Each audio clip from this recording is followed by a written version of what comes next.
எல்லாரும் சேர்ந்து பாடலாம். திருச்சிற்றம்பலம். தாளம் போடுமா?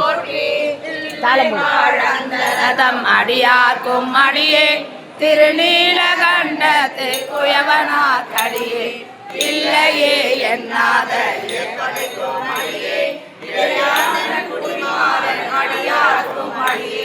வெல்லுமா மிக வல்ல மெய்பொருள் கடியேன் பொருள் சூழ்குன்ற யார் விரமின்ற கடியேன் அல்லிமென் முல்லையந்தார் அமர்நீதி கடியே ஆரூரன் ஆரூரில் அம்மாடு காலே இலை மலிந்த வேல் நம்பி எரிபத்த கடியே ஏனாதிநாதன் தன் அடியார்க்கும் அடியே கலைமலிந்த சீர் நம்பி கண்ணப்பர் கடியே கடவுரில் கடையன் தன் அடியார்க்கும் அடியே மலைமலிந்த